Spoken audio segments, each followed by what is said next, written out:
जी, अलीमा खान कह रही हैं कि जो बातें बैरिस्टर गौहर से, जो इस वक्त पीटीआई के चेयरमैन, उनसे हमें पता चलनी चाहिए थी, वो तमाम तर बातें जो है हमें मोहसिन नकवी के मुंह से सुनने को मिल रही हैं। मतलब जो बानी की रिहाई को लेकर इस वक्त संजीदा नहीं है, वो पीटीआई को खुद ही छोड़कर चला जाए। क्या समझती हैं आपके पीटीआई की जो क़यादत है और ख़ानदान के दरमियान ये जो एक तनाज़ा है, इसका ये निशानदेही भी कर रहा है और बहुत से लोग जो है अनकरीब पीटीआई को छोड़ के जाने वाले हैं? अस्सलाम वालेकुम जी। तो उनकी पार्टी का अंदरूनी मसला है ना जी, कि वो क्या करना चाहते हैं, क्या नहीं करना चाहते हैं। और जो लोग हैं वो तो बहुत पहले से कह रहे हैं, जिन लोगों को टिकट्स मिली थी, जो लोग गए और फिर उसके बाद वापस आए, अब मेरे ख्याल में कोई भी इतना बच्चा नहीं होता जिसको किसी के बारे में पता ना हो। मैं ऐसे ओवरऑल बात कर रही हूँ। मतलब बहुत जल्द जिस तरीके से अलीमा खान भी कह रही हैं कि जो बानी पीटीआई की रिहाई से भी मतलब कोई संजीदगी नहीं दिखा रहे हैं, पार्टी के अंदर जो लोग हैं वो बानी को लेकर सिंसियर नहीं है, तो वो पार्टी को छोड़कर जा सकते हैं। तो अनकरीब बहुत से लोग हमें जाते हुए दिखाई देंगे। मतलब अलीमा खान और हुकूमत एक पेज पर आ गई है, फिर यही हो सकता है ना। 9 मई के बाद जो लोग पार्टी के साथ खड़े रहे, जो जेलों में गए, जिन्होंने कुर्बानियां दी, जो मारे खाए, आज अलीमा खान कह रही है वो छोड़ के चली जाए, तो वो छोड़ के चले जाए वहां से। चौधरी साहब, वो तो आज कहीं नजर भी नहीं आ रहे ना। सारे नजर आ रहे हैं। एक सेकंड, जो वहां पर जो है वो जेलों में ही है। आप वो सरफराज सीमा की बात करें या 5-6, बाकी जो मारे, जो खाई है, वो कारकुनान ने खाई है। जी जी। जिन कारकुनों को ये बड़े ओहदेदार पूछ भी नहीं रहे। आप भी सालार वजीर हैं इनके कारकुन, आप कभी उनकी आवाज सुने, उनकी आवाज का दर्द महसूस करें। और जो अटक जेल और अडियाला जेल में कारकुन है, आप उनकी बात करें। मारे किसने खाई है?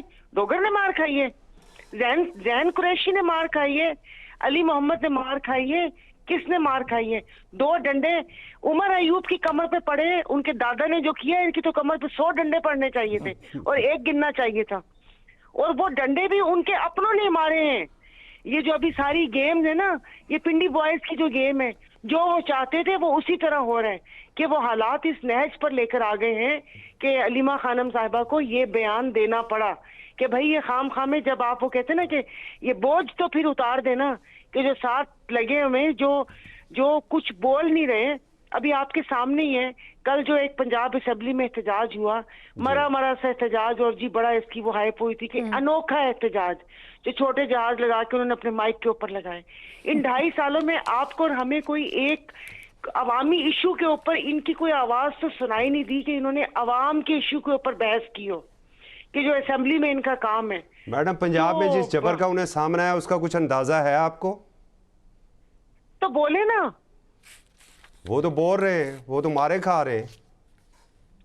सर, जो असेंबली में बैठे में वो मारे खा रहे हैं। जी जी बिल्कुल। सुहेल अफरीदी जब लाहौर गया था तो क्या कुछ सामने आया था? शायद आपकी नजर से वो नहीं गुजरा है। नहीं, मैं वो बात ही नहीं कर रही। आप बात ना, जो उन्होंने करना था वो कर लिया। 2-3 बातों को मिक्स कर रहे हैं। जी जी। आप 2-3 बातों को मिक्स कर रहे हैं कि जी हुकूमत जो जबर कर रही है उसके बारे में तो कोई दो राय है ही नहीं। जो मुकदमात बने हैं, जो मैं अपनी दोस्त अगर आलिया हमजा से स्टार्ट करूं, अभी भी खवातीन जेल में हैं, जो उनके साथ सलूक होता है, ये सारा चीज होता है, उस चीज की तो मैं बात ही नहीं करी। जिन्होंने कुर्बानियां दी, जो वो सब अभी तक भुगत रहे, वो भुगत रहे हैं। ये जो चंद काली भेड़ें अंदर मौजूद हैं और इस किस्म की बयानबाजी करती हैं, शेख वकास अकरम ने क्या झेला है? जो वो घर तो पेशावर बैठा हुआ है जाके स्कूल के साथ। जी, वो वहां पर बैठे हुए, क्या वो हुए हैं? उनके बारे में तो बड़ी बड़ी बातें मुझे इन लोगों ने खुद बताई थी। जी जी। ये जो वहां पर बैठे हुए, बात बस देखिए, बात को समझें। वैसे तो आप छोटी छोटी बात, आप 3-4 बातें मिक्स कर लेंगे तो वो हो जाएगा। मैं कह रही हूँ कि मेरे ख्याल में कल मैं प्रोग्राम में इनके MNA MPs की लिस्ट लेके बैठूं। लेकिन आप एक बात मुझे बताएं, आप मुझसे मेरी GDA के बारे में सवाल क्यों नहीं करते? आप मुझसे मेरे सिंध के बारे में सवाल क्यों नहीं करते? आपने मुझे इनकी अम्मा क्यों बनाया हुआ? इनके सारे सवालों के बिल्कुल आपने दुरुस्त निशानदेही की है। मैं भी बिल्कुल यही कहने लगा था। ये मुझसे पूछते हैं, फिर जाहिर है अब वो इंसान हालात हाजरा देखता है या सोशल मीडिया से कनेक्ट रहता है, तो मैं आपको जवाब दे देती हूँ। आप इनको बुलाकर इनसे जवाब लें कि ऐसा क्यों है। आप मुझसे मेरे बारे में पूछें, यहाँ पर सिंध में नहीं, हमें तो ये लग रहा था कि सिंध में दूध और शहद की नहरें बह रही हैं, इसलिए सारा बानो साहबा का रुख सिंध की जानब नहीं है, इस जानब है। बिल्कुल। अरे इससे पहले आप छोड़ दीजिए, आप किसी कोई प्रोग्राम में थी और उन्होंने बाकायदा मुझे कहा था जी, कुछ हफ्ते प्रोग्राम किया था कि आपने इन मौजूआत पे बात नहीं करनी। इस शख्सियत या इन चीजों को नहीं छेड़ना। तो मैं हंस पड़ी। मैंने कहा चले ठीक है, मुझे कोई पंजाब या बाकी जगहों से इतनी नहीं मैं बात करती, आप मेरे सिंध की बात कर लें। जी जी। और इश्तिहार बंद हो जाने ने शर्जील में मैंने इश्तिहार नहीं देने। जी चले, आप मुझे बताएं, इश्तिहार भी लेने हैं, वहां पर सायरा बानो खामोश बैठी हुई है। सायरा जी, अज़मा बुखारी कह रही हैं और मेरा भी आपसे ये सवाल होगा सिंध के हवाले से कि जब बिलावल भुट्टो सिंध के जहाज पर घूम सकते हैं तो हमारी सीएम क्यों नहीं घूम सकती?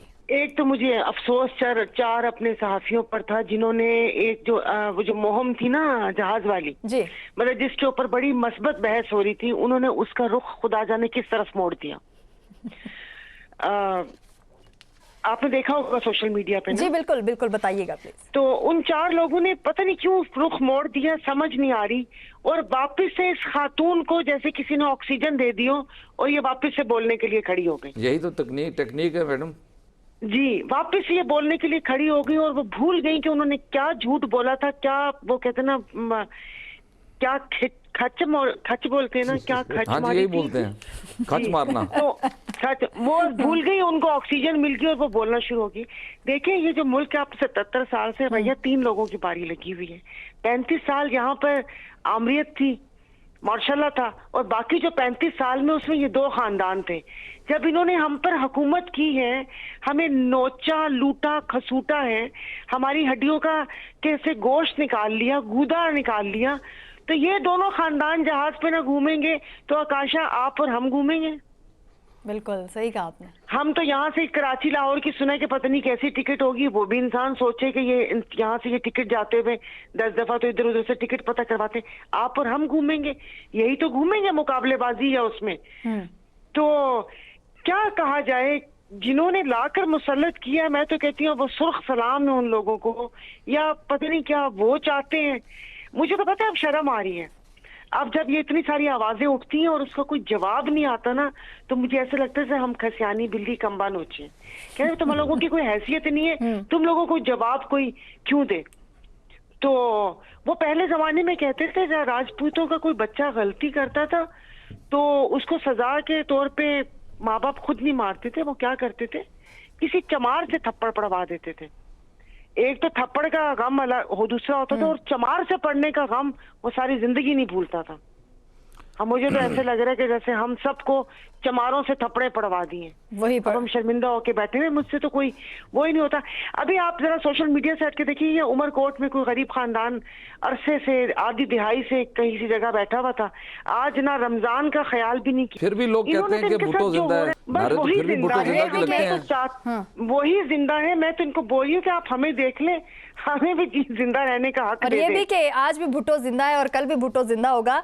बहुत शुक्रिया सायरा जी। से पहले भी मुज़ाकिरात के 2 दौर जो हैं वो हो चुके हैं और अब एक तीसरा दौर जो है वो इस वक्त होने जा रहा है। ठोस पेशरफ्त की बातें हो रही हैं कि ऐसा कुछ होगा। उसके साथ साथ मैं ये भी आपसे जानना चाहूँगी कि अगर ये मुज़ाकिरात मिसाइल प्रोग्राम पर रुके तो क्या ये जंग की तरफ जा सकते हैं? और जिस तरीके से ट्रंप बात करते हैं कि ये जो मिसाइल इस वक्त ईरान बना रहा है ये अमेरिका में बासानी इनकी रसाई है, सो क्या समझती हैं, वाकई ऐसा कुछ होगा या सिर्फ बातें ही हो रही हैं बड़ी बड़ी डोनाल्ड ट्रंप की जानिब से? बड़ी बड़ी बातें हैं, अगर वो कह रहे हैं कि उनकी रसाई है उन तक, तो फिर ये मुज़ाकरात और पिछले 3 महीने से हम यही सुन रहे हैं, तो ये फिर करने वाले बातें तो नहीं करते ना जी। फिर वो वही बात है जो अभी कहा कि एक तरफ से वो ऐसी बात करें और दूसरी तरफ से उनको ये भी है कि ये झुक भी नहीं रहा, डर भी नहीं रहा, बात भी नहीं कर रहा। तो ये सब इसी तरह है, वो नहीं कर सकते। वो जिस तरीके से अमेरिका को अफगानिस्तान में आकर फंस गया था, ये कर ही नहीं सकता वो।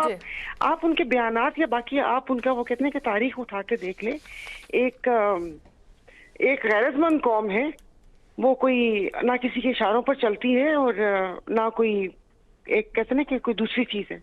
तो उनका जो स्टैंस है, उस स्टैंस से जब वो दुश्मनों की आंख में आंख डाल के बात करते हैं तो फिर अगलों को समझ आ जाती है। तो मेरा नहीं ख्याल कि ये कुछ पाबंदियों का शिकार भी है कई सालों से। अब देखें ना कितने कई सालों से पाबंदियों का शिकार है, तो ये सारा कुछ हुआ। इवन उनकी वो जो एयर स्पेस है वो बंद कर दी गई कि वो फ्लाइट्स, फिर हम लोगों की भी फ्लाइट्स भी इतना मतलब वो कहते हैं कि उनका फ्लाइंग आवर बढ़ गए, और तमाम चीजों के बावजूद भी वो डट के खड़ा है। और जिस वक्त कतर पे हुआ, हाँ, जो एक कतर की तरफ हुआ था ना एक ब्लास्ट, जी, वो किया था, फिर इन्होंने किस तरीके से उनको जवाब दिया, और कुछ भी हुआ है, शहादतें भी हुई, लेकिन वो कहते ना कि वो शहादतों के लिए तैयार थे। इवन जो लोग वहां पर ग्राउंड पे थे कह रहे हैं कि वहां पर जो रोजमर्रा की जिंदगी है वो नहीं रुकी जी, और वो लोगों के अंदर वही शहादत का जज्बा था। तो बस ये सब ऐसे कहने की बातें हैं, अब पता नहीं आगे क्या है। और अभी तो देख के मुझे ऐसे लगता है कि अब ये ना तमाम चीजें बस अब ना सिर्फ मुज़ाकरात तक होंगी, एक दूसरे को ऐसे डरा के कि देखो कि डर के किसी के से क्या हासिल किया जा सकता है, क्या नहीं किया जा सकता। अब जैसे आप देखें ना, अब एक तरफ से तो वो मोदी को ऐसे कहते हैं, फिर दूसरी तरफ से पता चलता है कि फिर गले लगा लिया।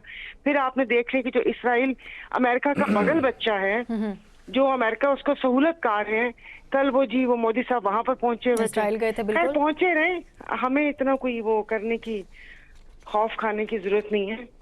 अल्हम्दुलिल्लाह जो हमारे ये जो बनियानुल मरसूस में जो हमारे शाहीनों की कारकर्दगी थी, उससे अल्हम्दुलिल्लाह दुनिया जानती है, बिल्कुल, और उस पर हमें बात करने की जरूरत, बल्कि हम तो मोदी साहब को एंजॉय करते हैं। हाँ जी, उनकी जो उनकी एक्टिविटीज है उनको एंजॉय किया जाता है।